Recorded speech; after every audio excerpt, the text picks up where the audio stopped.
Incontro stamani presso i locali della Direzione Provinciale del Lavoro di Agrigento, presente il direttore Angelo Di Franco, con l'Ispettorato del Lavoro, nella persona del direttore Vincenzo Sciarrabba, della Dedola Ambiente e Liquidazione, nella persona del commissario liquidatore Rosario Miceli, chiesto e ottenuto dal sindacato autonomo Confael, rappresentato da Maglio Cardella, oltre a una cospicua rappresentanza dei lavoratori, per discutere delle gravi criticità riguardanti la problematica del transito dei lavoratori del lato in liquidazione, secondo la legge 9 del 2010. L'incontro di oggi, per quello che riguarda l'azione della Confael, rimette al centro delle dinamiche del lavoro in questa provincia proprio gli uffici preposti. L'ufficio provinciale del lavoro e l'ispettorato territoriale del lavoro finalmente diventano il luogo deputato sul quale si pongono le questioni. Noi non abbiamo le soluzioni o la verità indotta, sono questi uffici ed è un tavolo dove nasce il confronto tra amministratori, azienda, organizzazioni sindacali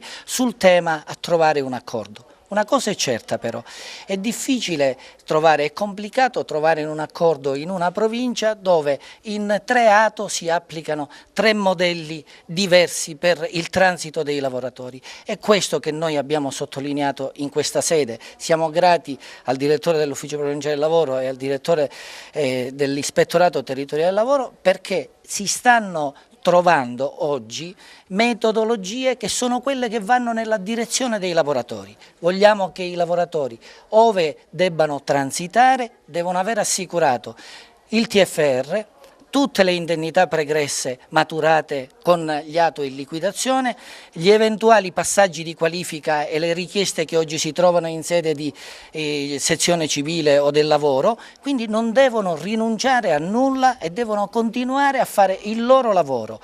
Brevemente, ecco, qual è la materia del contendere per chi magari non l'ha seguita fino ad ora? La materia del contendere è ovviamente l'applicazione della legge 9 del 2010 che obbliga gli ATO in liquidazione a trasferire le proprie competenze, i propri lavoratori, le proprie risorse alle SRR.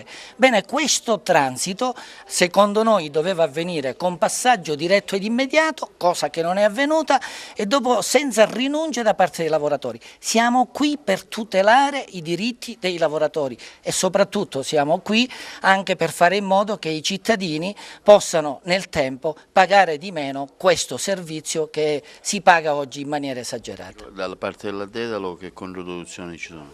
Beh, diciamo con estrema chiarezza, i si dice sono quelli che la Dedalo ha un debito di 5 milioni di euro. Qual è lo stato d'animo di un lavoratore che deve sottoscrivere un accordo dove appare quasi vincolato a farlo, se no potrebbe perdere anche il posto di lavoro, quando sa che la società che lo sta cedendo ha un debito? Chi paga questo TFR? Chi paga le indennità maturate? Ecco, noi abbiamo voluto chiedere elementi di certezza.